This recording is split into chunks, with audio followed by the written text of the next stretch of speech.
The rain hammered against the windows of the old Victorian house on Maple Street, each drop creating a rhythm that seemed to echo the tension building inside. Margaret Chin stood in the foyer, her fingers trembling as she clutched the cream-colored envelope that had arrived that morning. The paper felt heavy, expensive, the kind that lawyers use when they want you to know something serious is coming. She could smell the mustiness of the house, that particular scent of old wood and memories that had accumulated over her mother's 87 years of life. The floorboards creaked beneath her feet, a sound so familiar it usually brought comfort, but today it felt ominous, like the house itself was warning her. Her younger brother Daniel would be arriving any minute now. She could hear the grandfather clock in the living room ticking away the seconds, each tick louder than the last in the oppressive silence. Margaret's throat felt tight. She hadn't seen Daniel in almost 3 years, not since their mother's 75th birthday party when they'd had that terrible argument about Mom's care. The memory of his angry face, red and contorted, still haunted her dreams sometimes. But their mother, Eleanor Chen, had passed away 2 weeks ago, and the lawyer had insisted both siblings needed to be present for the reading of the will. Margaret walked into the living room, her shoes clicking against the hardwood, and sank into the worn leather armchair that had been her father's favorite spot before he died 15 years earlier. The leather was cool against her arms, cracked in places, releasing the distinctive old leather smell that mixed with the lavender sachets her mother had always kept in every room. Through the window, she could see the garden her mother had tended so carefully, now overgrown and wild in the late September weather. The roses were still blooming, their petals heavy with rain, drooping toward the muddy earth. The doorbell rang, cutting through her thoughts like a knife. Margaret's heart jumped in her chest, and she felt a wave of nausea roll through her stomach. She stood slowly, smoothing down her black dress, the fabric soft and slightly wrinkled from sitting in the car during the long drive from Boston. As she walked to the door, she caught a glimpse of herself in the hallway mirror. At 43, she looked older than she should, with dark circles under her eyes and new lines around her mouth that hadn't been there a year ago. Grief had aged her. She opened the door, and there stood Daniel. He looked different, thinner than she remembered, his face gaunt and pale. His dark hair, once thick and carefully styled, was now streaked with gray at the temples and hung limply in the damp air. He wore a wrinkled suit that looked like it had been pulled from the back of a closet, and his eyes, those same brown eyes they'd both inherited from their mother, were bloodshot and hollow. Neither of them spoke at first. The rain continued its relentless assault on the porch roof above them, creating a curtain of water that seemed to separate them from the rest of the world. Margaret could smell cigarette smoke clinging to Daniel's clothes, sharp and acrid. He'd quit smoking 10 years ago, or so he claimed. "Daniel," she finally said, her voice barely above a whisper. Her throat felt like sandpaper. "Maggie," he replied, using the childhood nickname that now felt strange and distant. He didn't move to hug her, didn't even step forward. They stood there, siblings separated by 3 feet of space that might as well have been an ocean. "Come in," Margaret said, stepping aside. "The lawyer should be here soon." Daniel walked past her, bringing with him the smell of rain and something else, something medicinal and sweet that Margaret couldn't quite place. He moved through the foyer with the careful steps of someone navigating a minefield of memories.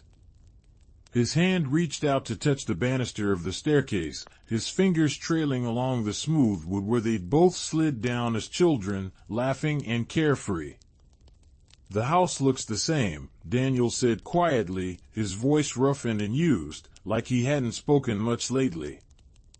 "Everything's exactly where it always was." Margaret closed the door, the latch clicking with a finality that made her shiver.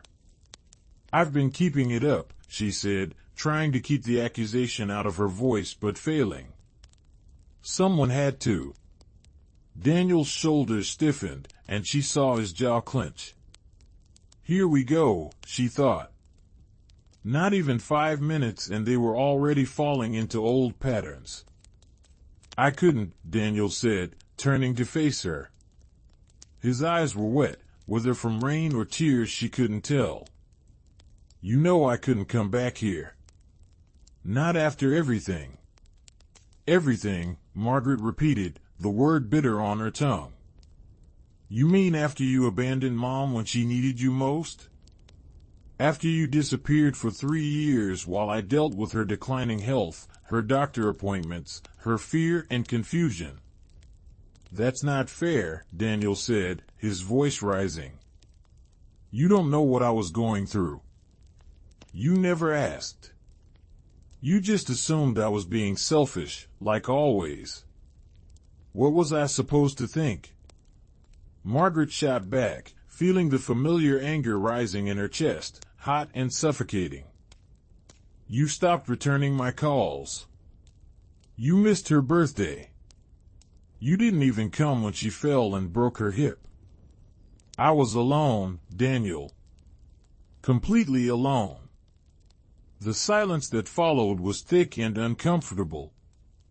Margaret could hear her own breathing, rapid and shallow. The house seemed to hold its breath with them, the old walls absorbing their pain like they'd absorbed decades of family history. Daniel turned away, walking into the living room. He stood in front of the fireplace, staring at the photographs arranged on the mantel. There they all were, frozen in happier times. Margaret and Daniel as children, gap-toothed and sunburned at the beach. Their parents on their wedding day, young and impossibly hopeful. The whole family at Christmas, the tree glowing behind them, faces bright with joy that seemed like a cruel joke now. I was in rehab, Daniel said suddenly, his voice so quiet Margaret almost didn't hear him. That's where I was. That's why I couldn't come. Margaret felt like the floor had dropped out from under her. She gripped the back of the sofa, her knuckles turning white. What? Pills, Daniel continued, still not looking at her. Started with a back injury, you remember that? 4 years ago, when I was helping renovate the office building. Doctor prescribed painkillers. Then I needed more. Then I needed them just to feel normal. By the time Mom got sick, I was taking 30, 40 pills a day. I couldn't function. I couldn't even look at myself in the mirror. Margaret's mind reeled. She sank onto the sofa, her legs suddenly unable to support her weight. The cushions exhaled beneath her, releasing the faint scent of her mother's perfume, that floral scent she'd worn for as long as Margaret could remember. Why didn't you tell me? She whispered. Because I was ashamed, Daniel said, finally turning to face her. His cheeks were wet now, tears streaming down his face unchecked. Because you're perfect, Margaret, who never makes mistakes, who always does the right thing. How could I tell you I'd become a drug addict? How could I admit that I was so weak? I'm not perfect, Margaret said, her own eyes filling with tears. Daniel, I'm so far from perfect. If you'd told me, I would have helped you. We could have figured it out together. Would you have? Daniel asked, and there was genuine curiosity in his voice, mixed with doubt. Or would you have judged me? Been disappointed in me?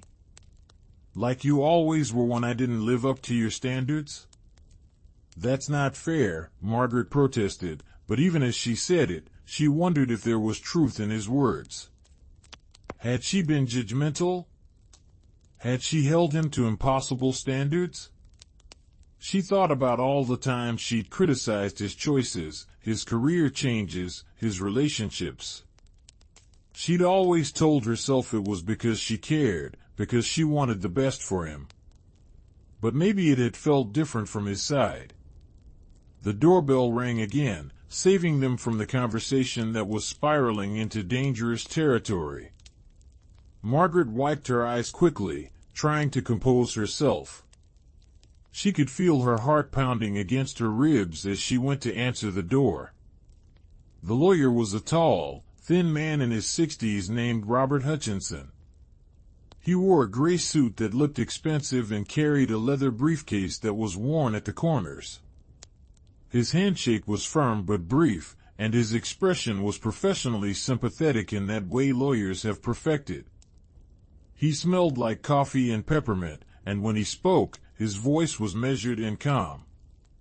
"Thank you both for coming," he said as Margaret led him into the living room. "I know this is a difficult time. Please, let's sit down and we can go through everything." They arranged themselves awkwardly in the living room. Margaret took the armchair again, Daniel sat on the sofa, and Mr. Hutchinson settled into the other armchair, placing his briefcase on the coffee table. The rain had intensified, drumming against the windows with renewed vigor. The room felt cold despite the warmth of early autumn, and Margaret found herself wishing someone had thought to turn on the heat. Mr. Hutchinson opened his briefcase with two decisive clicks that seemed unnaturally loud. He pulled out a thick document, the pages crisp and white, and a pair of reading glasses that he perched on his nose. "Your mother," he began, "was very specific about her wishes. She updated her will 6 months ago, and I must tell you, it's somewhat unusual." Margaret felt her stomach clench. She glanced at Daniel, who was staring at the lawyer with an intensity that made him look almost feverish. His hands were clasped tightly in his lap, the knuckles white. "The house," Mr. Hutchinson continued, "this house and the property it sits on, valued at approximately $1,200,000, is to be left to both of you equally. However, there are conditions." "Conditions?" Margaret heard herself ask. Her voice sounded strange, distant. "Yes," Mr. Hutchinson said, looking at them over his glasses. "Your mother stipulated that neither of you may sell the house for a period of 5 years. During that time, you must both live in the house together for at least 6 months of each year. If either of you fails to meet this condition, your share of the inheritance will be forfeited to the other sibling." The words hung in the air like smoke. Margaret felt like she couldn't breathe. Live here? Together? For 6 months a year? For 5 years? It was impossible. She had a life in Boston, a job as a senior editor at a publishing house, an apartment she loved, friends, a routine. And Daniel, wherever he was living now, surely he had his own life too. "That's insane," Daniel said, his voice sharp. "She can't do that. She can't force us to live together like we're children." "I'm afraid she can," Mr. Hutchinson said calmly. "And she did. There's more. The house cannot be rented out during the months you're not in residence. It must remain available for both of you at all times. Additionally, there's a trust fund of $300,000 that will be released to you jointly after the 5-year period, provided you've met all the conditions. If you fail to meet the conditions, the entire estate, including the trust fund, will be donated to the Riverside Community Center, where your mother volunteered for 30 years. Margaret's mind was spinning. $300,000. That was life-changing money.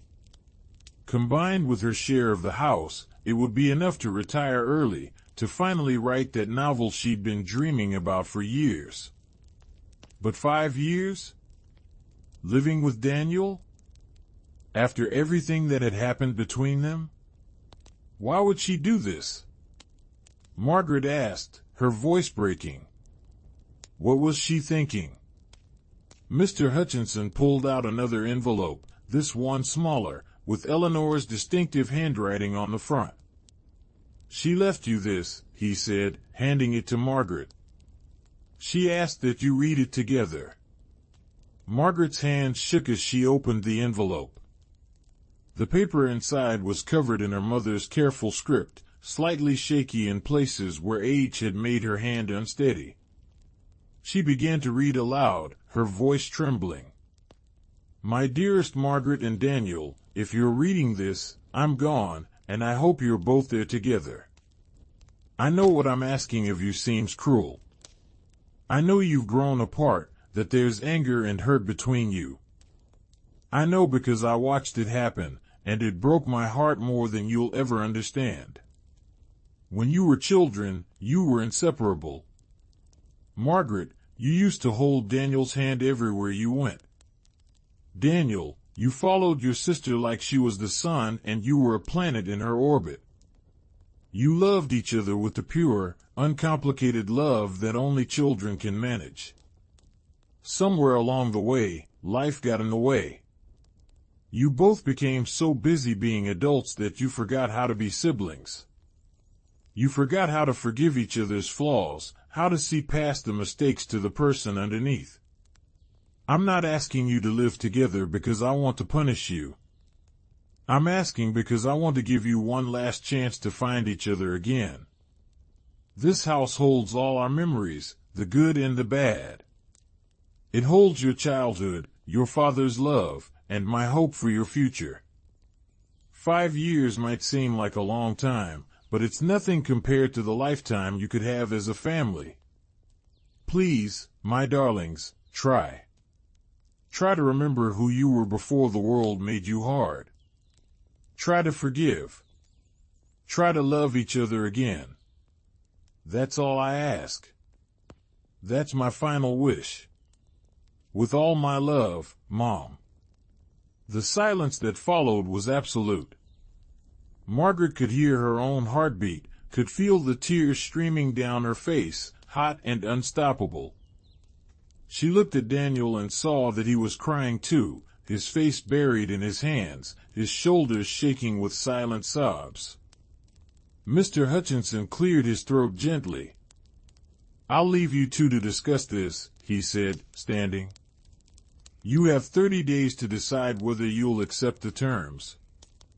If you choose not to, the estate will be liquidated and donated as specified. Here's my card. Call me when you've made your decision. He let himself out, and Margaret heard the front door close with a soft click. Then it was just the two of them, sitting in their mother's living room, surrounded by the ghosts of who they used to be. I can't do this, Daniel said finally, his voice muffled by his hands. I can't live here. There are too many memories. Too much pain. Margaret folded the letter carefully, her fingers smoothing the creases.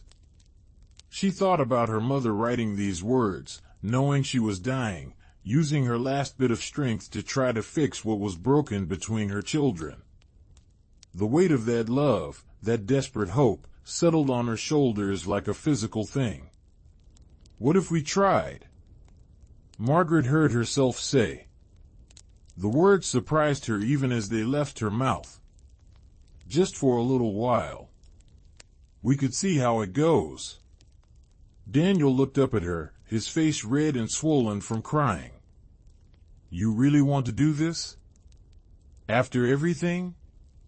After I abandoned you? You didn't abandon me, Margaret said, and she realized as she said it that she meant it. You were sick.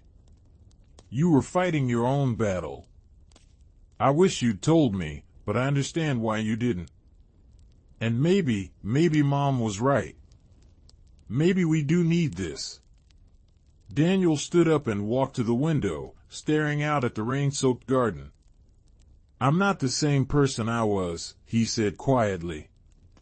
The rehab, it changed me. I'm sober now, 8 months clean, but it's hard. Every day is hard. I don't know if I can handle living here, with all these reminders of who I used to be. Margaret joined him at the window.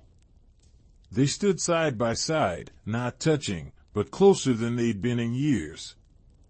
I'm not the same either, she said. I've been so focused on work, on being successful, that I forgot how to live. I forgot how to be happy. Maybe this is what we both need. A chance to slow down. A chance to heal. The rain began to let up, the drumming on the windows fading to a gentle patter. A shaft of sunlight broke through the clouds, illuminating the garden and making the wet leaves sparkle like jewels.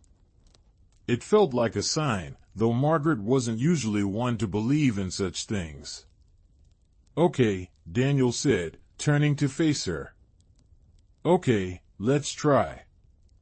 But we need ground rules. We need to be honest with each other. No more secrets. No more pretending everything's fine when it's not. Agreed, Margaret said. And we need to be patient. This isn't going to be easy. We're going to fight. We're going to drive each other crazy.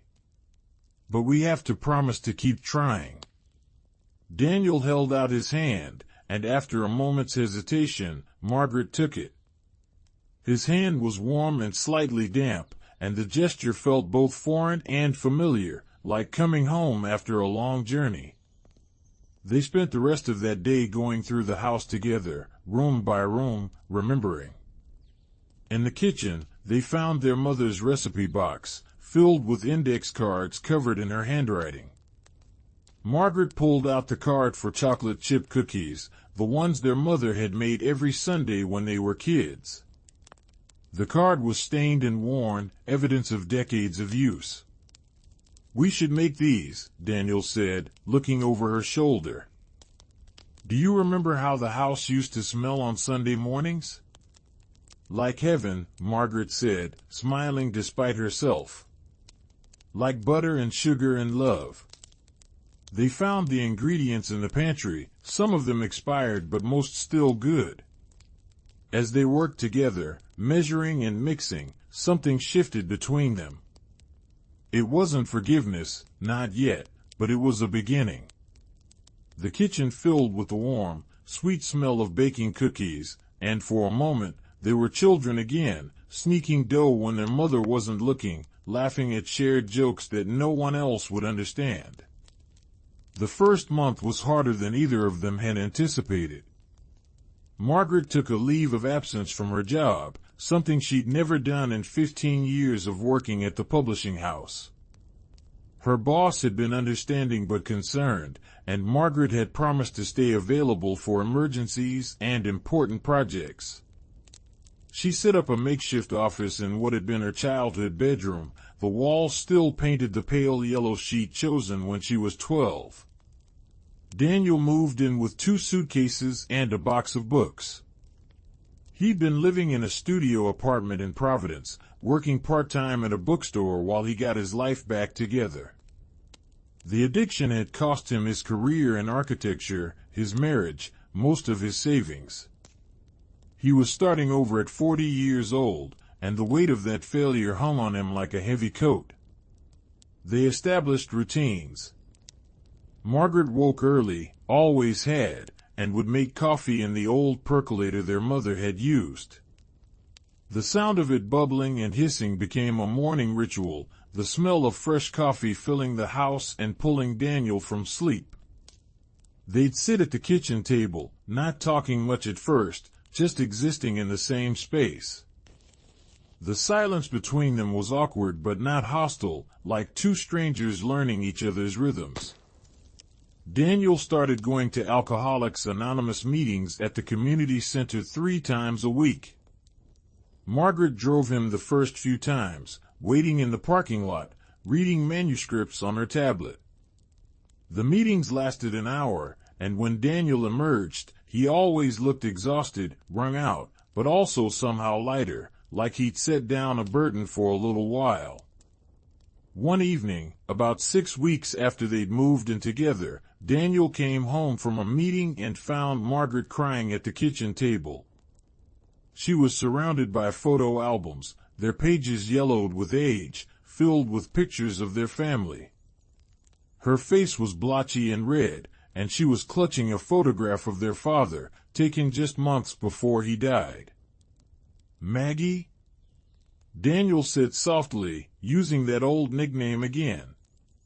It was starting to feel natural now, less like a relic from the past and more like a bridge to the present. "What's wrong?" Margaret looked up at him, her eyes swimming with tears. "I miss them so much," she said, her voice breaking. "I miss Dad. I miss Mom. I miss feeling like I belonged somewhere, like I was part of something bigger than just myself." Daniel sat down beside her, close enough that their shoulders touched. He picked up one of the albums and flipped through it slowly. "Here we are at the beach," he said, pointing to a picture of them as children, building sandcastles. "You were so bossy. You made me dig for hours because you wanted the moat to be perfect." "It had to be perfect," Margaret said, laughing through her tears. "Otherwise the castle would flood." "It flooded anyway," Daniel reminded her. "The tide came in and washed the whole thing away. You cried for an hour." "I did not," Margaret protested, but she was smiling now. "Okay, maybe I did. I was very invested in that castle." "You were very invested in everything," Daniel said, and there was no judgment in his voice, just observation. "That's who you are. You care deeply. You always have. It's one of the things I admired about you, even when it drove me crazy." Margaret wiped her eyes with the back of her hand.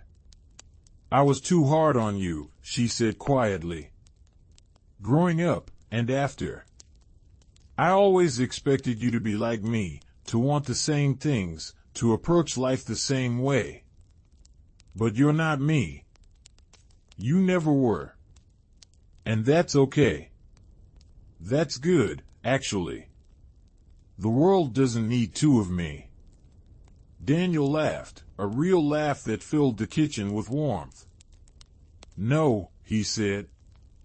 "One of you is plenty. But the world definitely needs you, Maggie.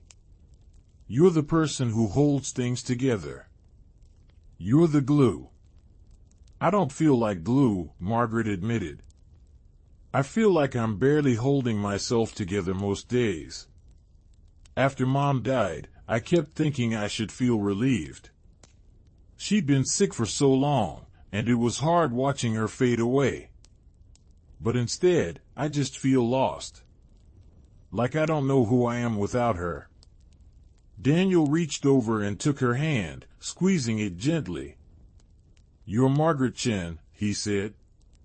"You're brilliant and stubborn and kind. You're my sister. And you're not alone. Not anymore." They sat there for a long time, holding hands across the kitchen table, surrounded by memories captured in fading photographs. Outside, the October wind rattled the windows, and leaves skittered across the driveway with a dry, whispering sound. The house creaked and settled around them, and for the first time since their mother's death, Margaret felt something like peace. As autumn deepened into winter, they fell into a rhythm that felt almost comfortable.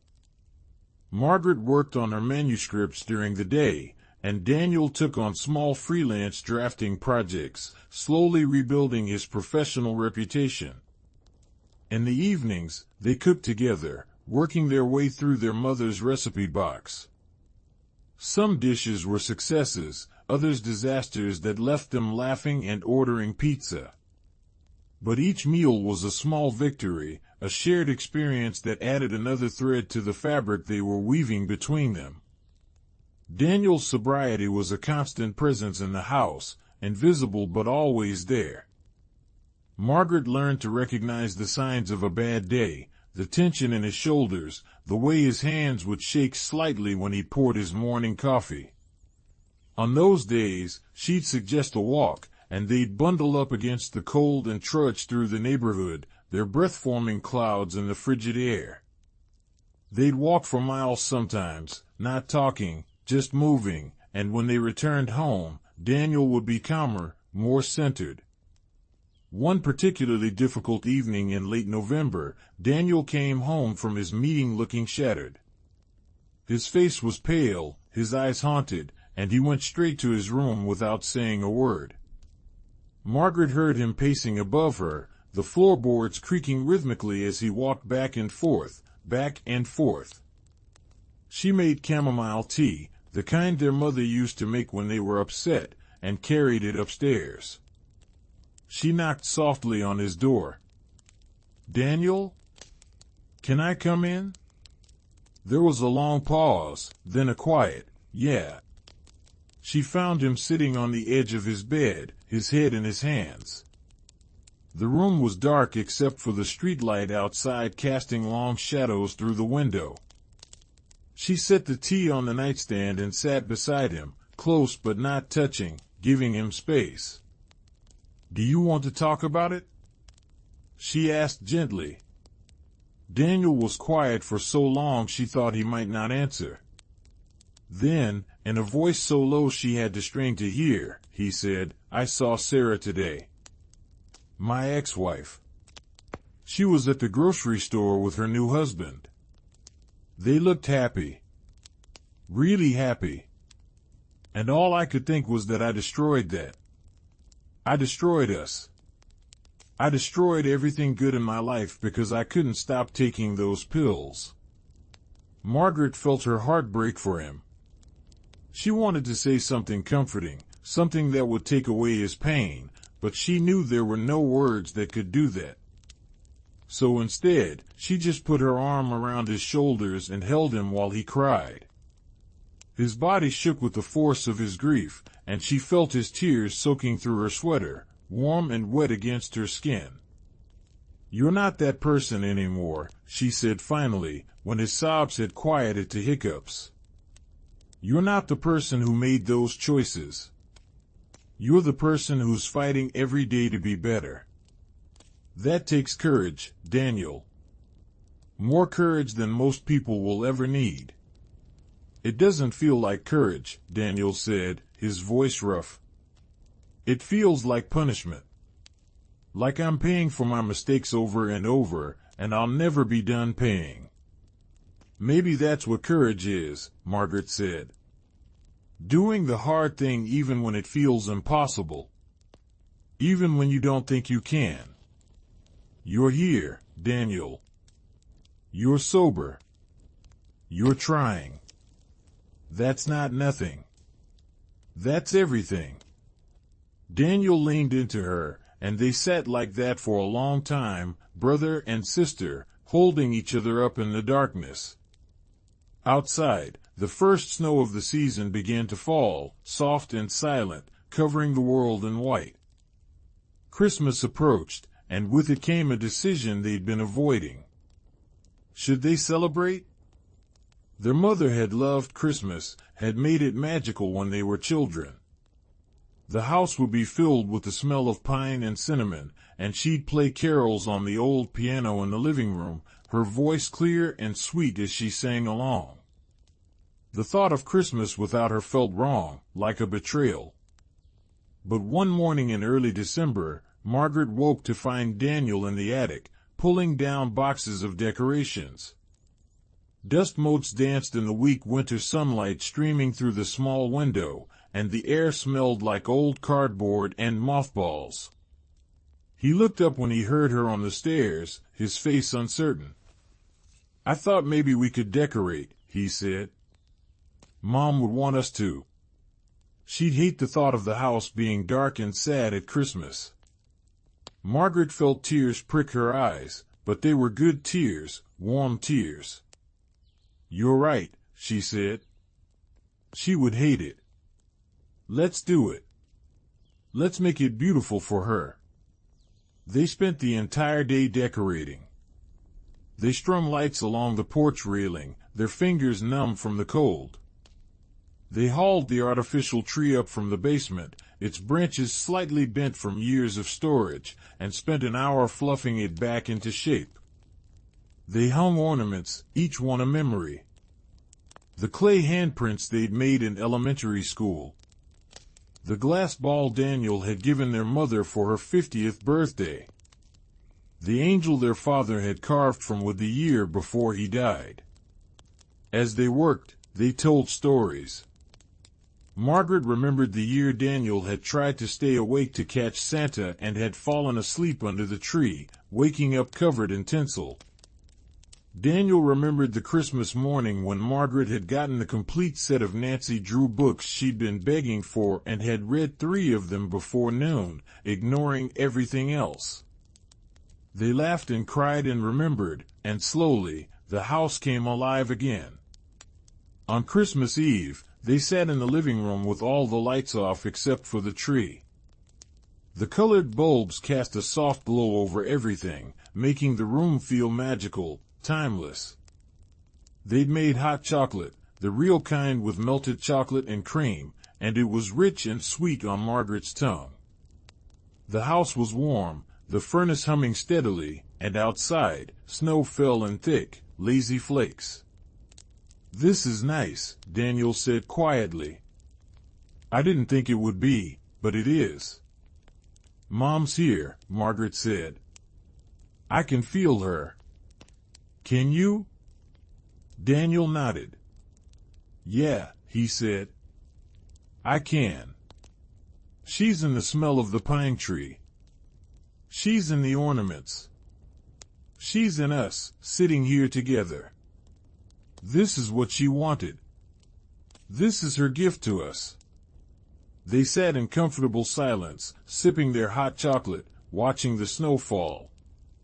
The grandfather clock chimed midnight, its deep tones resonating through the house, and Margaret realized it was Christmas Day. She thought about all the Christmases that had come before, all the joy and love that had filled this house. And she thought about all the Christmases yet to come, and for the first time in a long time, she felt hopeful. The new year brought new challenges. In January, Margaret received a call from her boss in Boston. There was a major project, a memoir by a famous actress, and they needed Margaret to come back and oversee it. It was a huge opportunity, the kind that could define her career. But it would mean leaving the house, leaving Daniel, potentially for months. She told Daniel about it over breakfast, her stomach churning with anxiety. The kitchen was bright with winter sunlight reflecting off the snow outside, almost painfully bright. Daniel was quiet as she explained, his face unreadable as he stirred his coffee round and round, the spoon clinking against the mug in a steady rhythm. "You should go," he said finally. "This is important for your career. I'll be fine here." "But the conditions of the will," Margaret said. "We're supposed to be here together. If I leave for that long, we might not meet the 6-month requirement." "We'll figure it out," Daniel said. "Maybe I can come to Boston for a while. Or you can come back on weekends. We'll make it work. You can't give up an opportunity like this because of Mom's will. She wouldn't want that." Margaret studied his face, looking for signs of resentment or anger, but she found none. He looked calm, certain. "When did you get so wise?" she asked, trying to lighten the mood. "Rehab," Daniel said with a small smile. "Lots of therapy. Lots of time to think about what really matters. And what matters is that we're both happy. That we're both living our lives, not just existing. You need to do this, Maggie. For yourself." She went to Boston the following week, and it felt strange to be back in her apartment, surrounded by her things, sleeping in her own bed. The city was loud and busy, so different from the quiet of the house on Maple Street. She threw herself into the project, working long hours, meeting with the actress, shaping the raw material of a life into a coherent narrative. It was challenging and exciting, and she was good at it. She'd forgotten how good she was at her job, how much satisfaction it brought her. But she missed Daniel. She missed their morning coffee ritual, their evening walks, the comfortable silence they'd developed. They talked on the phone every night, sometimes for hours, sometimes just for a few minutes. He told her about his day, about the freelance projects he was working on, about the meetings he attended. She told him about the actress, about the challenges of the memoir, about the city she'd once loved but now found exhausting. True to his word, Daniel came to visit in February. He stayed in her small apartment, sleeping on the pull-out sofa, and they explored the city together. She showed him her favorite bookstore, a cramped, dusty place in the North End that smelled like old paper and possibility. They ate cannoli in the Italian district, the pastry shells crisp and the filling sweet and creamy. They walked along the Charles River, bundled against the bitter cold, watching the ice floes drift past. One evening, they went to a reading at a local bookstore. The author was someone Margaret had worked with years ago, and the book was a novel about family and loss and redemption. As they listened to the author read, Margaret felt Daniel's hand find hers in the darkness. He squeezed it gently, and she squeezed back, and in that moment, she understood something fundamental. They were family. Not just by blood, but by choice. They'd chosen to try, to forgive, to rebuild. And that choice mattered more than any inheritance, more than any house or money. Margaret returned to the house in March, and it felt like coming home in a way Boston never had. The snow was melting, revealing the brown grass beneath, and the first crocuses were pushing up through the earth in the garden. Daniel had kept the house immaculate, and he'd even started some repairs, fixing the leaky faucet in the upstairs bathroom and replacing the broken step on the back porch. They settled back into their routine, but something had shifted. They were more comfortable with each other now, more open. They could disagree without it turning into a fight. They could be honest about their feelings without fear of judgment. It wasn't perfect, but it was real, and that was enough. In April, Daniel got a call from an old colleague, someone he'd worked with before the addiction took over. There was a position opening up at an architecture firm in Hartford, about an hour away. It was a good job, a chance to really restart his career. But it would mean commuting, or possibly moving, and Daniel was torn. "What do you think I should do?" he asked Margaret one evening. They were sitting on the back porch, watching the sunset paint the sky in shades of orange and pink. The air was warm, carrying the scent of the lilac bushes that grew along the fence, and birds sang their evening songs in the trees. "I think you should take it," Margaret said without hesitation. "This is what you've been working toward. This is your chance to rebuild your life." "But the house," Daniel said. "The conditions. If I'm commuting every day, I won't be here as much. And if I move to Hartford, even part-time, we might not meet the requirements." Margaret turned to look at him, really look at him. In the golden light of the setting sun, she could see how much he'd changed in the past 6 months. He'd gained weight, healthy weight that filled out his face and made him look younger. His eyes were clear and bright, no longer haunted. He looked like himself again, like the brother she remembered from before everything went wrong. "Daniel," she said firmly, "I don't care about the money. I don't care about the house. I care about you. I care that you're healthy and happy and building a life you're proud of. If we lose the inheritance because you took a job that's good for you, then that's okay. We'll figure it out.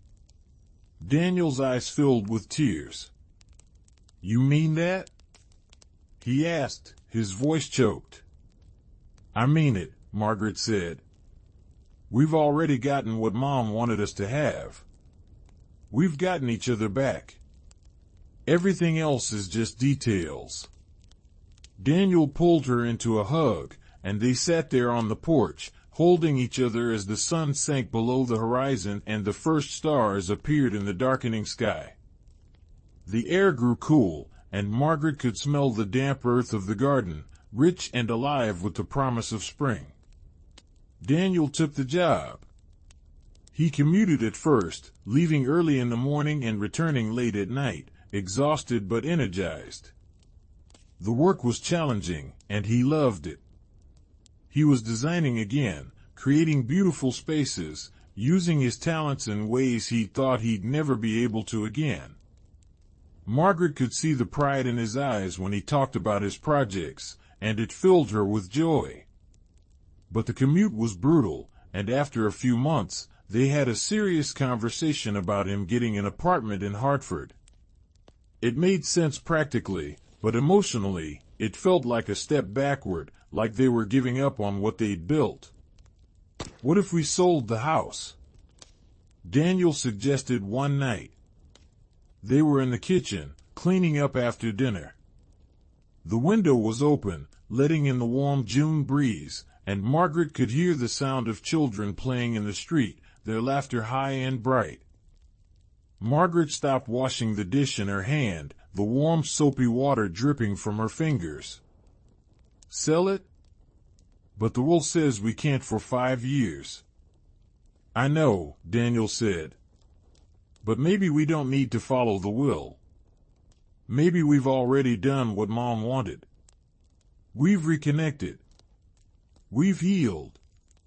Maybe it's time to move forward with our lives instead of being tied to the past." Margaret thought about it, really thought about it. The house was beautiful, full of memories, but it was also a lot of work. It was expensive to maintain, and neither of them really wanted to live there permanently. It was a museum to their childhood, to their parents' lives, but it wasn't their future. "But if we sell, we lose everything," Margaret said. "The house, the trust fund, all of it goes to charity." "So what?" Daniel said, and he was smiling now. "We don't need it, Maggie. I have a good job. You have a good job. We have each other. That's enough. That's more than enough." Margaret felt something loosen in her chest, a tension she hadn't even realized she'd been carrying. He was right. They didn't need the money.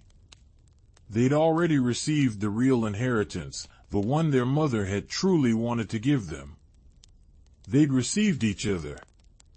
"Let's do it," she said. "Let's sell the house. Let's move forward." They called Mr. Hutchinson the next day and explained their decision. There was a long silence on the other end of the phone, and Margaret could hear papers rustling, the lawyer processing what they were saying. "You understand what this means?" he asked finally. "You'll forfeit everything.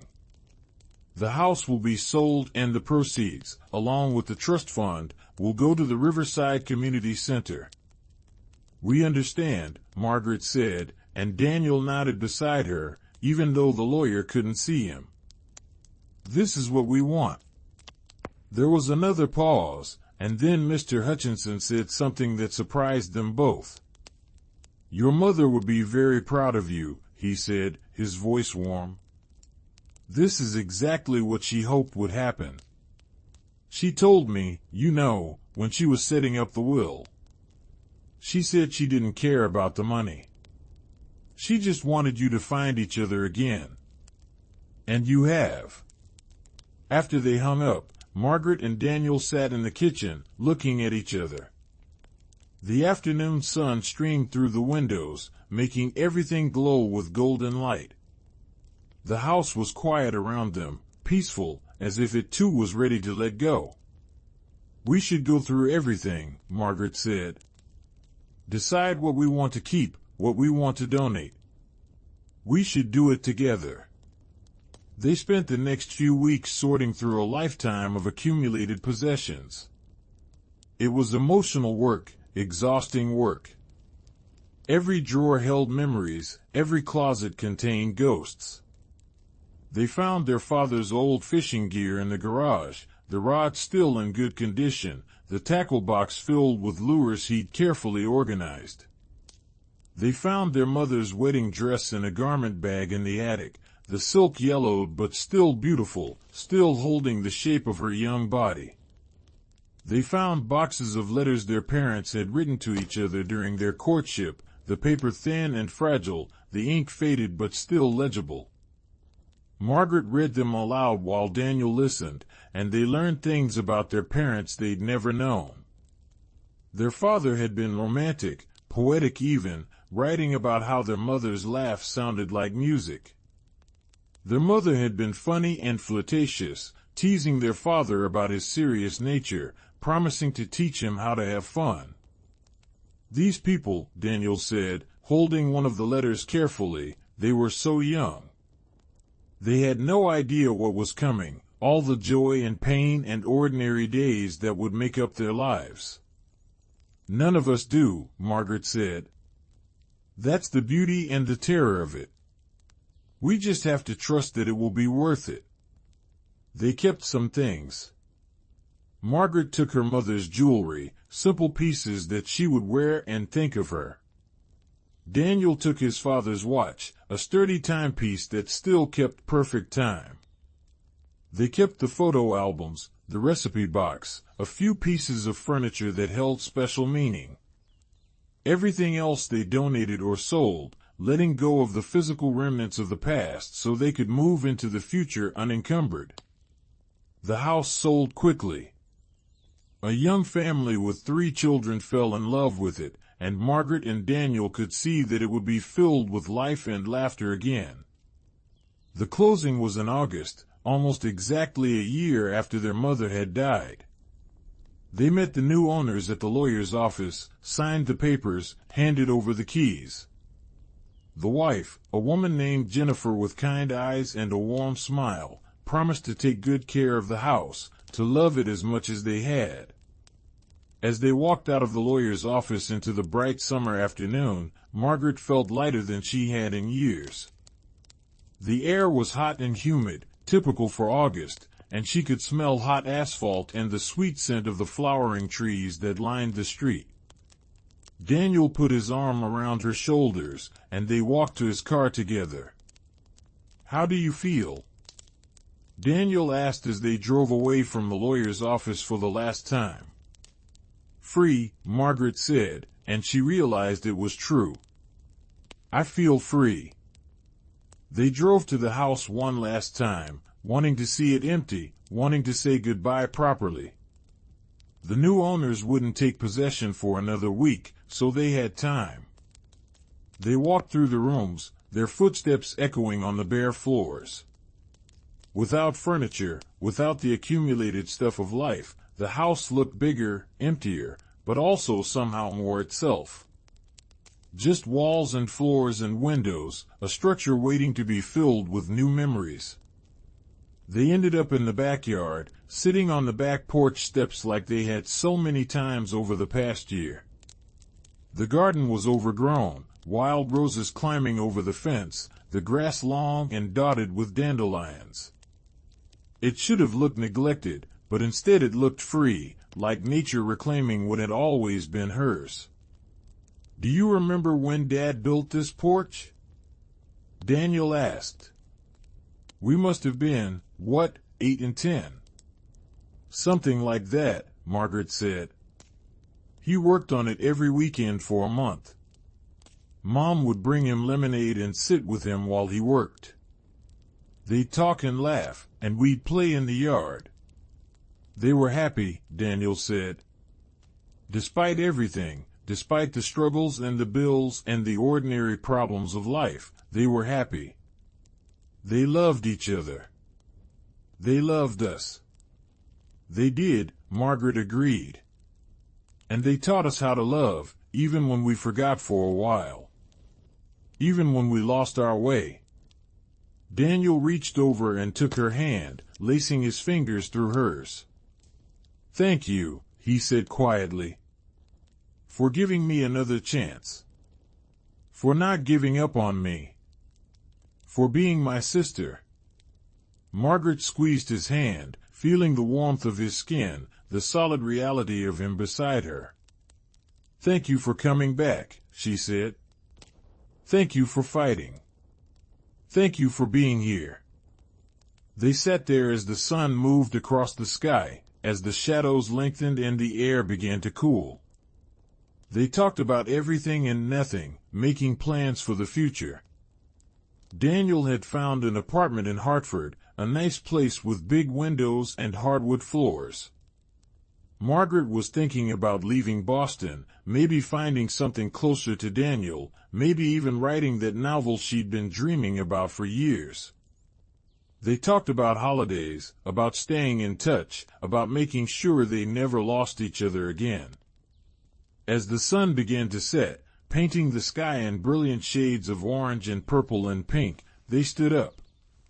It was time to go. Time to leave the past behind and step into whatever came next. They walked through the house one more time, touching the walls, saying silent goodbyes to the ghosts that lived there. At the front door, Margaret paused and looked back. The evening light streamed through the windows, illuminating the empty rooms, and for just a moment, she could see them all there. Her father in his chair, reading the newspaper. Her mother in the kitchen, humming as she cooked. Herself and Daniel as children, chasing each other through the rooms, laughing and carefree. "Goodbye," she whispered. "Thank you for everything." Daniel put his hand on her shoulder, and together they walked out, closing the door behind them with a soft click. They stood on the porch for a moment, looking at the house that had held their entire lives. Then they turned and walked to the car, not looking back. As they drove away, Margaret felt tears on her cheeks, but they weren't sad tears. They were grateful tears, healing tears. She thought about her mother's letter, about her final wish for them to find each other again. They had done that. They had honored her memory in the best way possible, not by keeping the house or the money, but by keeping each other. 6 months later, Margaret stood in the community center where her mother had volunteered for 3 decades. The center had used the money from the estate to build a new wing, a bright, airy space with floor-to-ceiling windows and comfortable furniture. There was a library, a computer lab, a kitchen for cooking classes, and a large multipurpose room for events.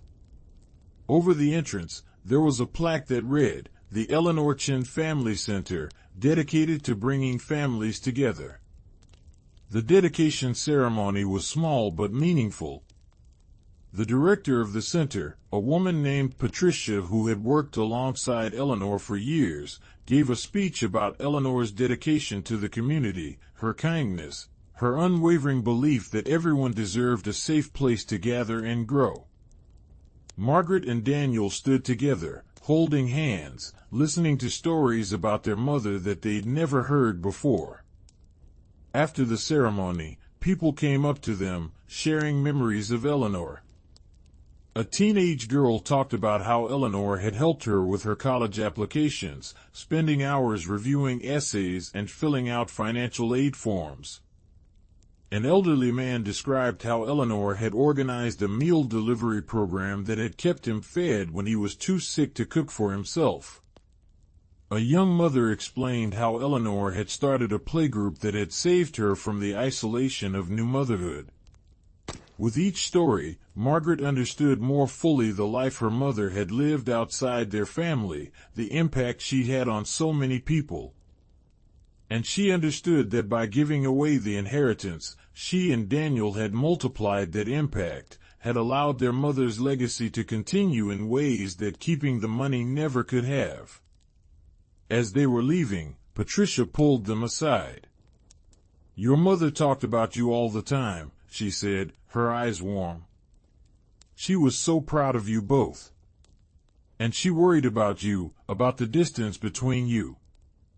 Near the end, when she was setting up the will, she told me she was taking a gamble. She said she was betting on love, betting that you two would remember how to be family. I'm so glad she was right." Margaret felt tears spring to her eyes again. "She was always right," she said, smiling through the tears. "Even when we didn't want to admit it." That evening, Margaret and Daniel had dinner at a small Italian restaurant near Daniel's apartment in Hartford. The restaurant was cozy and warm, with red-checkered tablecloths and candles flickering on every table. The air smelled like garlic and tomatoes and fresh bread, and soft Italian music played in the background. They ordered wine and pasta, and they talked and laughed like they used to when they were young, before life got complicated. "I have some news," Daniel said as they were finishing their meal. He looked nervous, his fingers fidgeting with his napkin. "I've been seeing someone. Her name is Rachel.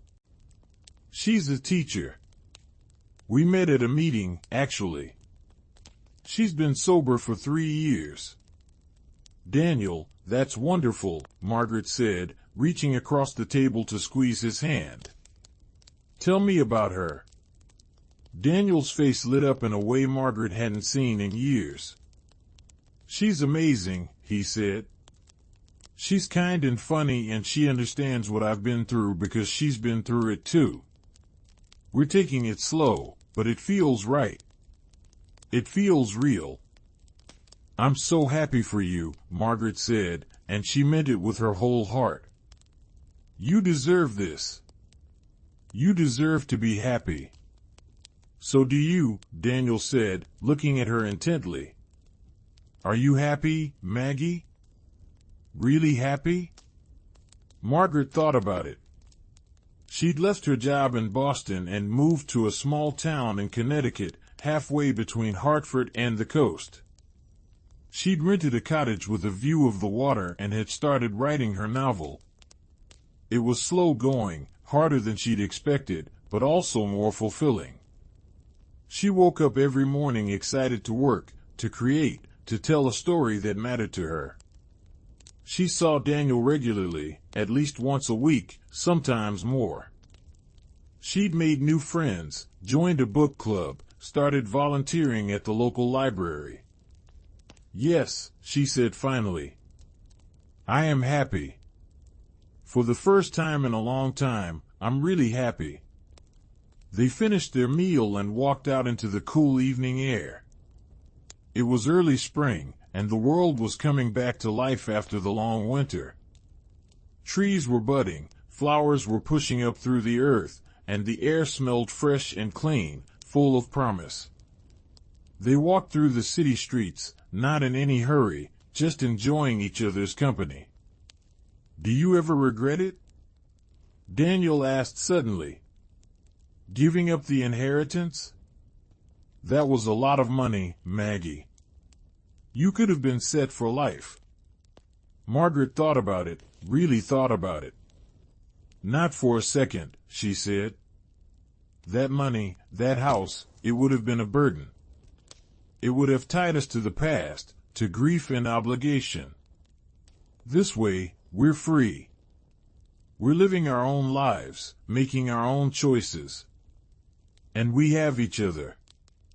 That's worth more than any amount of money." Daniel stopped walking and turned to face her. The streetlights cast a warm glow over his face, and Margaret could see the emotion in his eyes. "I love you, Maggie," he said. "I don't think I say that enough. But I do. You're the best person I know." "I love you too," Margaret said, pulling him into a hug. They stood there on the sidewalk, holding each other, and Margaret felt a sense of completeness she'd been missing for years. This was family. This was home. Not a place, but a person. not a house, but a connection that transcended walls and distance and time.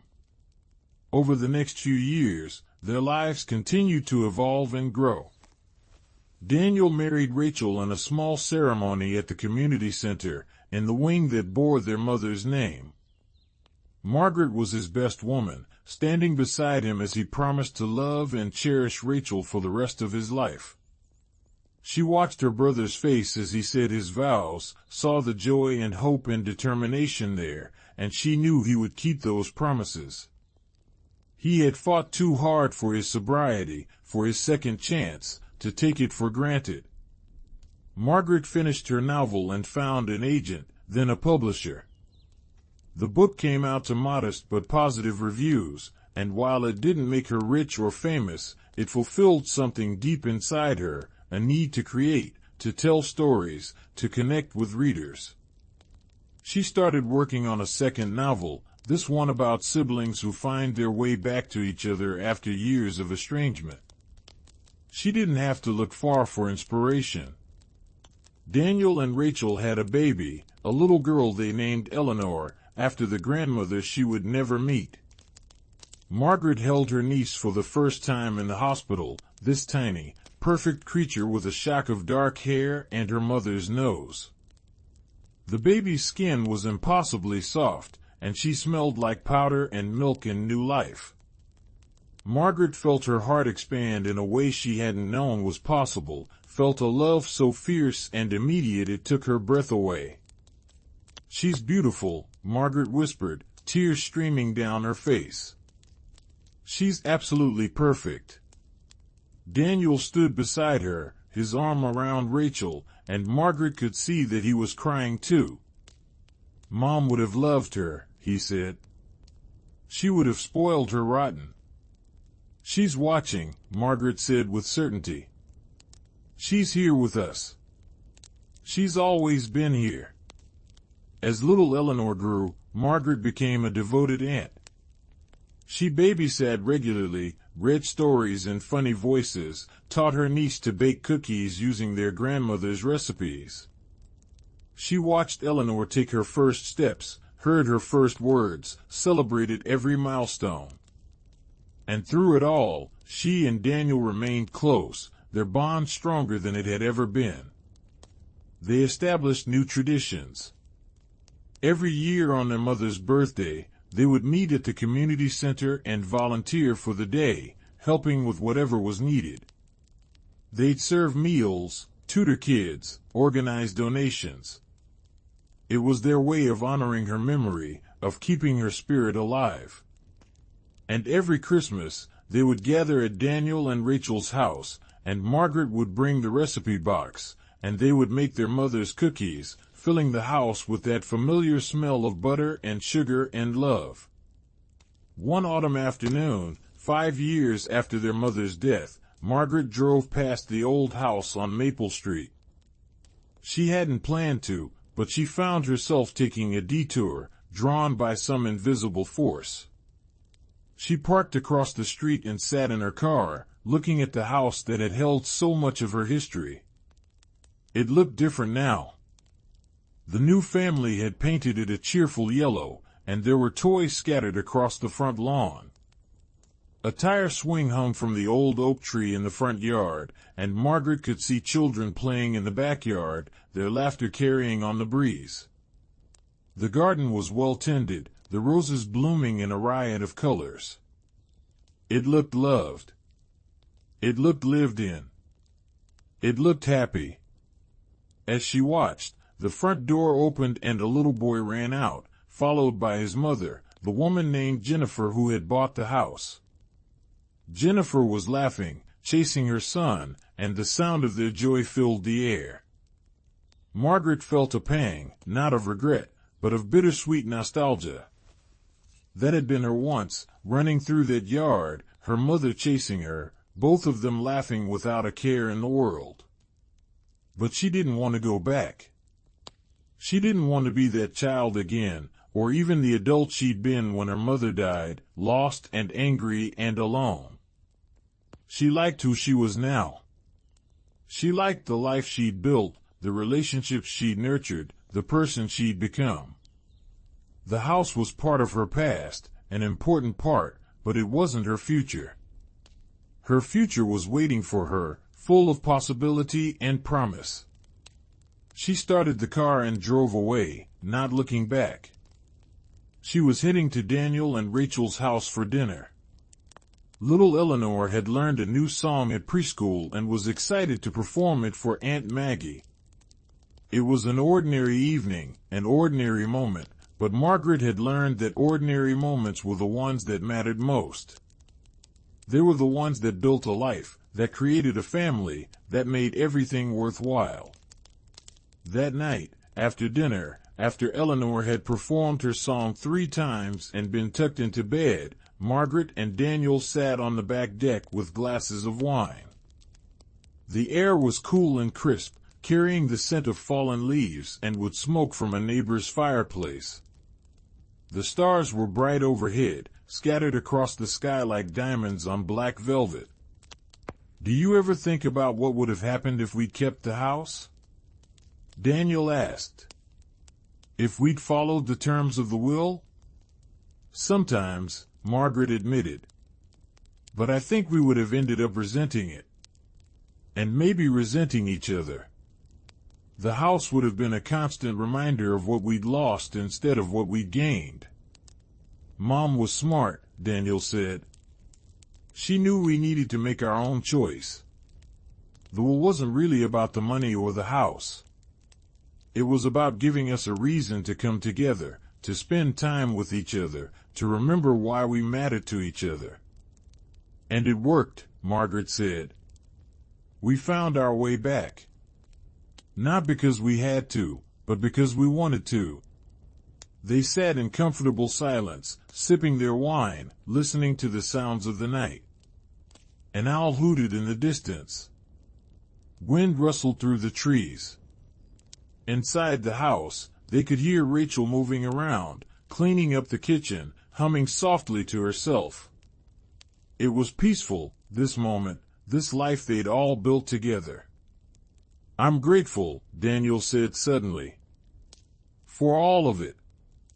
For the pain and the struggle and the hard work of getting sober. For Mom's crazy will that forced us back together. For you, Maggie.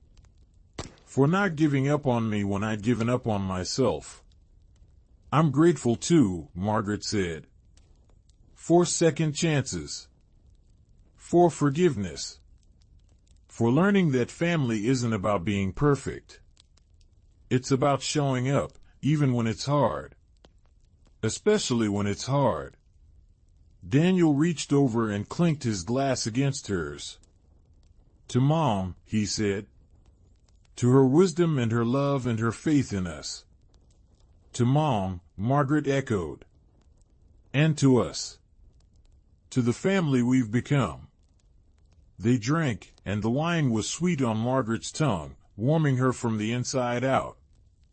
She thought about the journey they'd taken, from that rainy day when they'd stood in the foyer of the old house, strangers who happened to share blood, to this moment, sitting together under the stars, family in the truest sense of the word.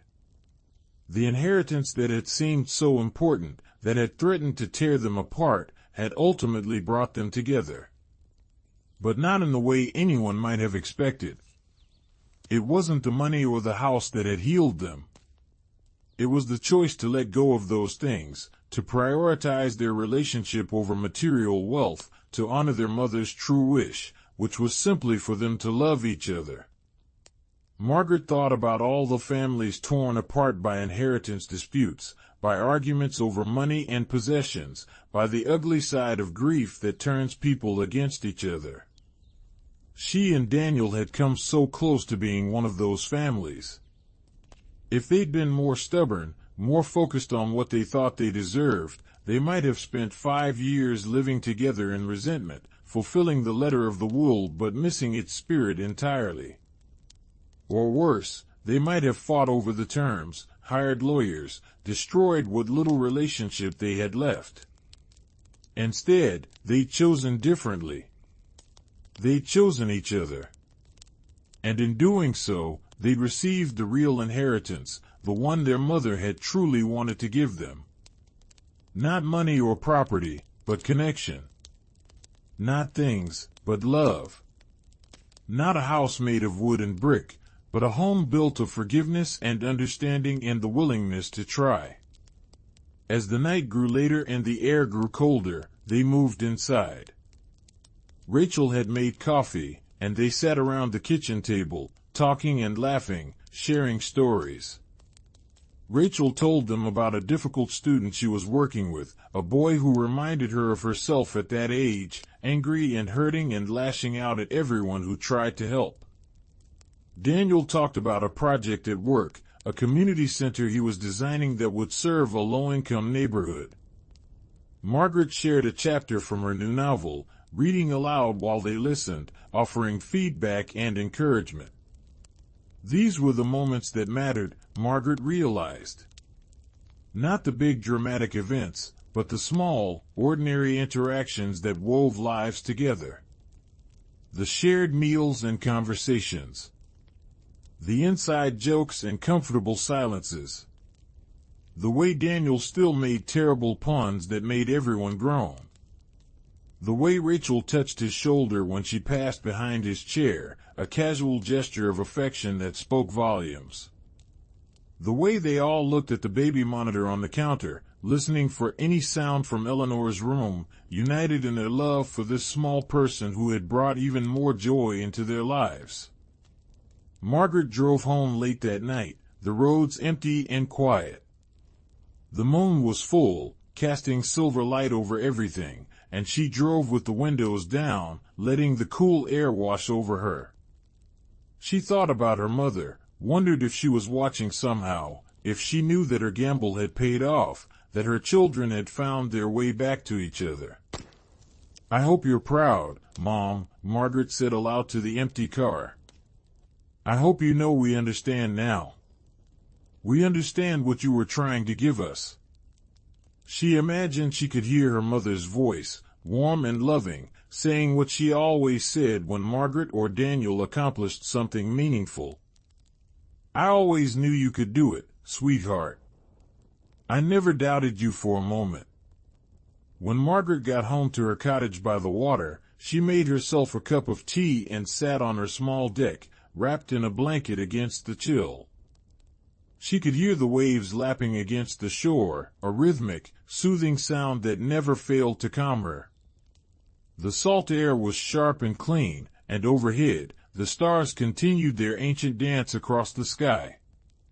She thought about writing, about capturing this feeling, this sense of peace and gratitude and hard-won happiness.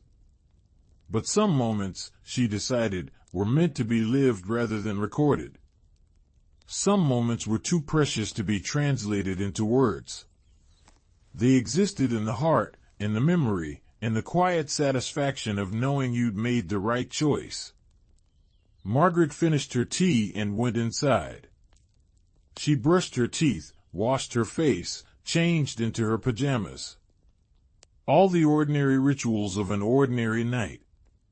But as she climbed into bed and turned off the light, she felt anything but ordinary. She felt blessed. She felt grateful. She felt loved. Tomorrow, she would wake up and write. She would work on her novel, bringing her characters to life, helping them navigate their own journeys of loss and redemption. She would call Daniel, just to say hello, just to hear his voice. She would make plans to visit next weekend, to spend time with Eleanor, to be present in the lives of the people she loved. But tonight, she would sleep peacefully, knowing that she was exactly where she was supposed to be. Not in the house on Maple Street, not in her old apartment in Boston, but here, in this life she'd chosen, surrounded by love and possibility and hope. The inheritance that had threatened to tear them apart had instead shown them what truly mattered. It had forced them to confront their pain, to face their failures, to choose between money and meaning. And they had chosen meaning. They had chosen each other. They had chosen love. Years continued to pass, each one bringing new challenges and new joys. Eleanor grew from a toddler into a bright, curious child who loved books and art and asking endless questions about how the world worked. She had her grandmother's kindness and her father's creativity and her mother's determination. Watching her grow, Margaret saw the continuation of their family story, the next chapter being written in real time. Daniel remained sober, marking each anniversary with quiet pride and gratitude. He'd learned that sobriety wasn't a destination but a journey, something he had to choose every single day.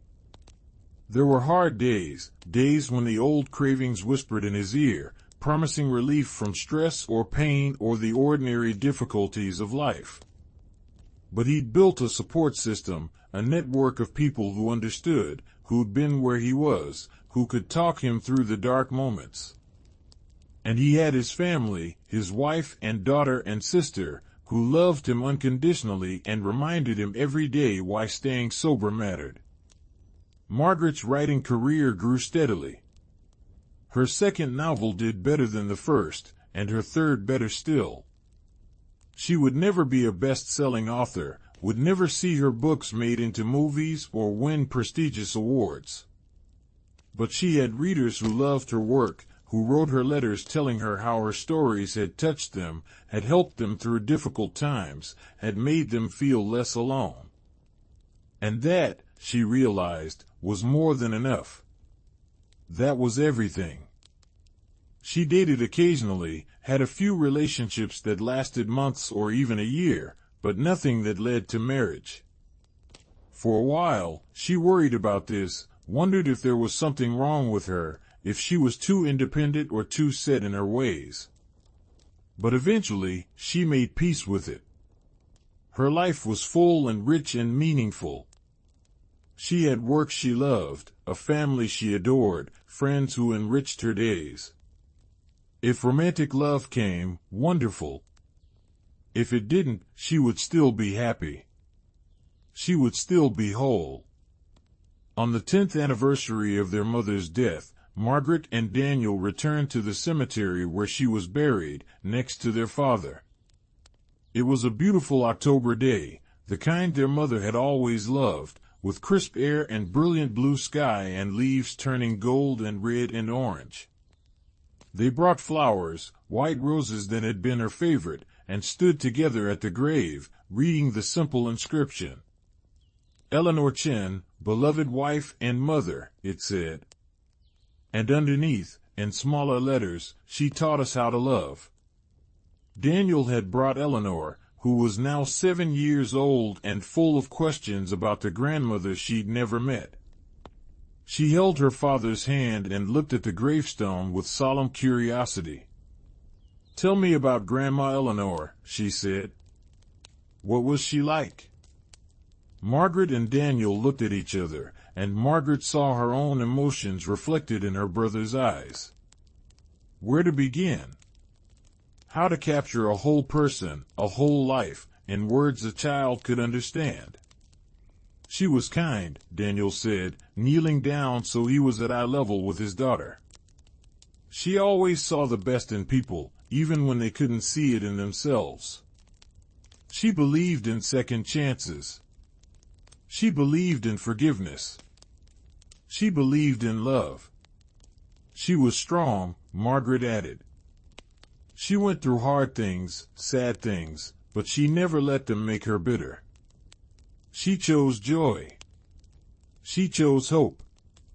She chose to keep loving, even when love hurt." "She sounds wonderful," Eleanor said. "I wish I could have met her." "You have met her," Margaret said, reaching out to touch her niece's cheek. "She's in you. In your kindness and your curiosity and your big, generous heart.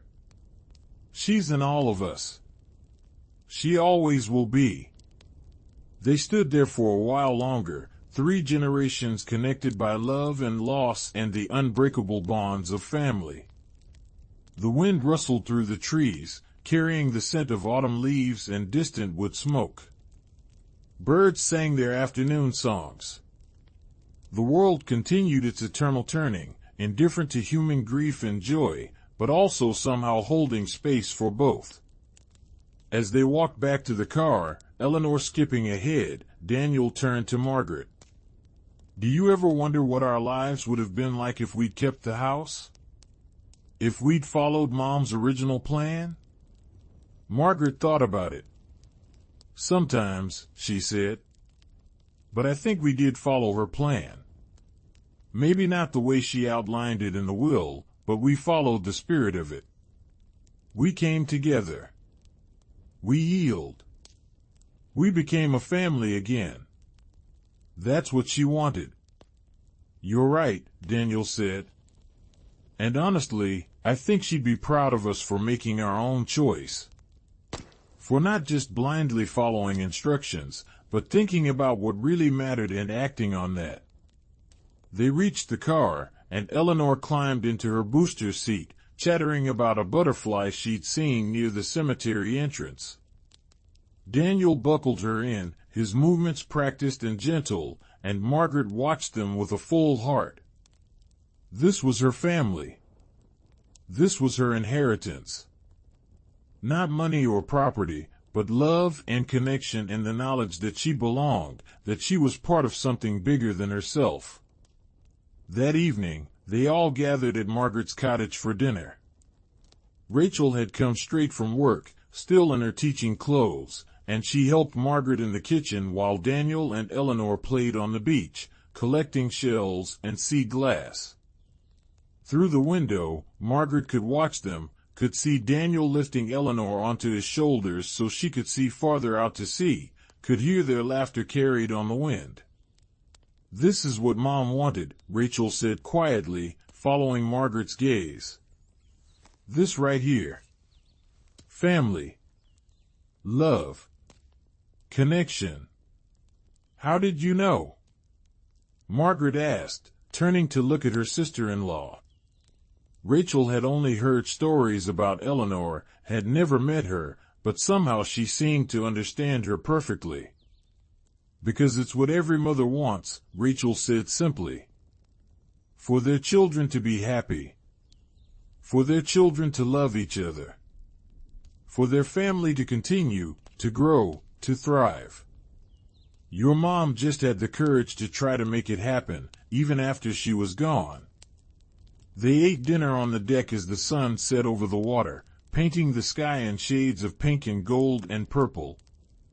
Eleanor told them about her day at school, about the book her teacher had read, about the friend she'd made at recess. Daniel talked about the community center project, which was nearly finished and looked even better than he'd hoped. Rachel shared a funny story about a parent-teacher conference that had gone hilariously wrong. Margaret listened to all of it, contributing her own stories, laughing at the right moments, feeling the warmth of belonging settle over her like a comfortable blanket. After dinner, they made s'mores in Margaret's fire pit, the marshmallows turning golden and gooey over the flames. Eleanor got chocolate all over her face, and they all laughed as Rachel tried to clean her up with napkins that just seemed to spread the mess around. The fire crackled and popped, sending sparks up into the darkening sky, and the smell of wood smoke mixed with the salt air from the ocean. "This is perfect," Daniel said, and Margaret knew he wasn't just talking about the evening, but about everything. About the life they'd built, the family they'd become, the love they'd fought so hard to preserve. "It is," Margaret agreed. "It really is." Later, after Daniel and Rachel had taken a sleepy Eleanor home, Margaret sat alone by the dying fire, watching the embers glow red and orange in the darkness. She thought about the journey that had brought her here, from that rainy day in the old house to this moment of perfect contentment. It hadn't been easy. There had been pain and struggle and moments when she'd wanted to give up. But she'd kept going, kept trying, kept choosing love over anger, forgiveness over resentment, hope over despair. And it had been worth it. Every difficult conversation, every moment of vulnerability, every choice to show up even when it was hard. It had all been worth it for this, for the family she had now, for the love that surrounded her, for the peace she felt in her heart. Margaret looked up at the stars, the same stars that had shone down on her mother, on her father, on all the generations of her family that had come before. She felt connected to them, to that long chain of love and loss and perseverance that made up her heritage. And she felt connected to the future, to Eleanor and whatever children she might have, to the family that would continue long after Margaret herself was gone. "Thank you, Mom," she whispered to the night sky. "Thank you for loving us enough to take that risk. Thank you for believing we could find our way back to each other. Thank you for the real inheritance, the one that matters." The fire burned down to ash, and Margaret went inside. She washed her face and brushed her teeth and climbed into bed, the sheets cool and soft against her skin. Through the open window, she could hear the ocean, that eternal rhythm of waves against shore, and it lulled her toward sleep. As she drifted off, she thought about tomorrow. She would write in the morning, lose herself in the world of her novel. She would call Daniel in the afternoon, just to chat, just to hear his voice. She would make plans for Thanksgiving, which was coming up soon, and they would all gather again, would share a meal and make memories and continue the work of being a family. It was an ordinary life, in many ways. No great dramas, no spectacular achievements, just the daily work of loving and being loved, of showing up and trying and choosing connection over isolation. But it was her life, and she wouldn't trade it for anything. Not for all the money in the world. Not for the biggest house or the most prestigious career. This was enough. This was everything. The inheritance that had once seemed so important, that had threatened to define their relationship and their futures, had become just a footnote in their story. What mattered wasn't what they'd been given or what they'd given up, but what they'd chosen. They'd chosen each other. They'd chosen love. They'd chosen to honor their mother's memory not by keeping her possessions, but by embodying her values. Kindness. Forgiveness. Hope. The belief that family was worth fighting for, worth sacrificing for, worth everything. And in the end, that choice had given them more than any inheritance ever could. It had given them themselves, their best selves, the people they were meant to be. It had given them a future built on solid ground, on genuine connection, on love that had been tested and proven true. It had given them peace.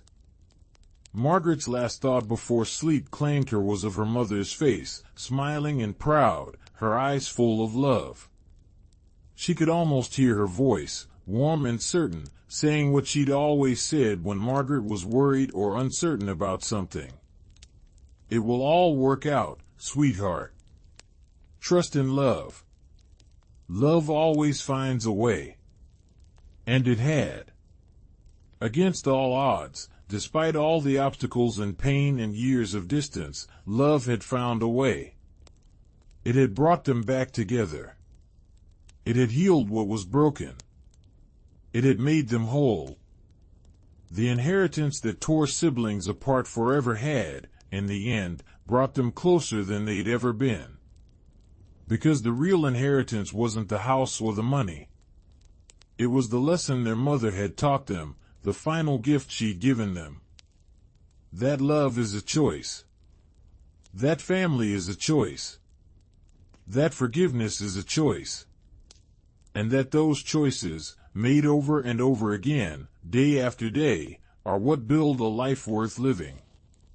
Margaret slept deeply that night, dreamlessly, wrapped in the comfort of knowing she was loved and that she loved in return. When she woke the next morning, sunlight was streaming through her window, and she could hear seagulls calling to each other over the water. It was a new day, full of possibility and promise, and she was ready for it. She made coffee and carried it out to her deck, wrapping herself in a blanket against the morning chill.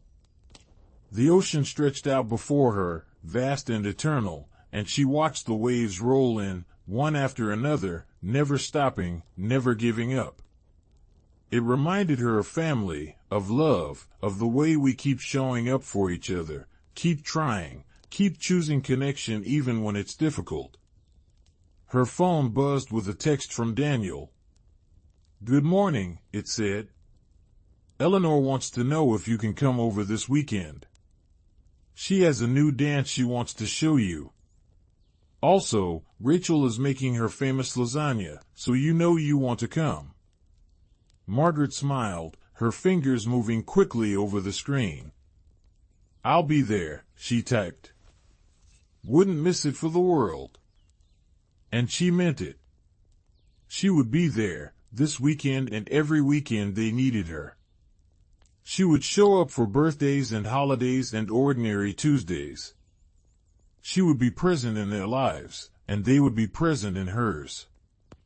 Because that's what family did. That's what love meant.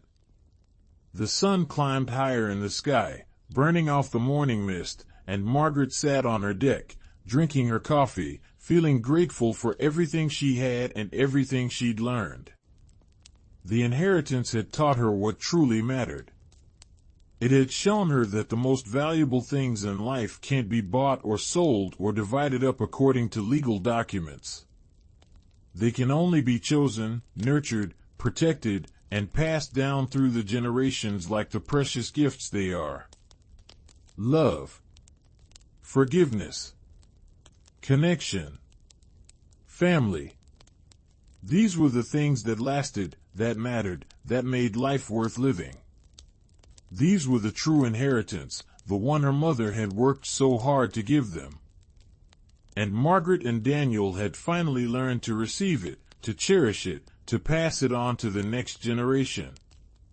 The story that had begun with loss and anger and years of estrangement had transformed into something beautiful. It had become a story of redemption, of second chances, of the power of love to heal even the deepest wounds. It had become their story, one they would tell Eleanor when she was older, one she would perhaps tell her own children someday. And the house on Maple Street, the inheritance that had started it all, continued to stand on its quiet street, filled now with a new family's laughter and love and ordinary moments. The walls that had witnessed Margaret and Daniel's childhood, their parents' love, their mother's final years, now held new memories, new stories, new life. And that felt right. That felt like the natural order of things. Houses were meant to be lived in, loved in, filled with the messy, beautiful chaos of family life. Margaret finished her coffee and went inside to start her day. She had work to do, words to write, a life to live. But first, she pulled out her phone and scrolled through her photos, looking at pictures of Daniel and Rachel and Eleanor. She looked at the photo from Daniel's wedding, everyone smiling and happy. She looked at the picture from Eleanor's first birthday, the baby's face covered in cake. She looked at the selfie they'd all taken last Christmas, crowded together in front of the tree, their faces glowing with joy and love. These were her treasures. These were her inheritance. Not things, but moments. Not money, but memories. Not a house, but a home built in the hearts of the people she loved. She set down her phone and opened her laptop, ready to write. But before she started on her novel, she opened a new document and began to type. She wrote about her mother, about the will, about the choice she and Daniel had made. She wrote about loss and healing, about anger and forgiveness, about the long, difficult journey back to each other. She wrote about love, the kind that endures, the kind that transforms, the kind that saves us when we're lost. She didn't know if she would ever share these words with anyone. Maybe they were just for her, a way of processing everything that had happened, of honoring the journey they'd taken. Or maybe someday she would show them to Daniel, and they would read them together and remember. Or maybe, years from now, Eleanor would find them and learn about the grandmother she'd never met, about the gift she'd given her children, about the inheritance that had changed everything. For now, though, Margaret just wrote. She let the words flow, let the story tell itself, let the emotions she'd been carrying for so long find their way onto the page. And as she wrote, she felt lighter, freer, more at peace than she'd felt in years. Outside her window, the ocean continued its eternal dance, waves rolling in and out, constant and unchanging. The sun moved across the sky, marking the passage of time, the turning of the earth, the continuation of life. Birds sang. Wind blew. The world kept spinning. And in her small cottage by the sea, Margaret Chin wrote and remembered and gave thanks for the inheritance that had torn them apart and brought them back together. The inheritance that had taught them what truly mattered. The inheritance of love.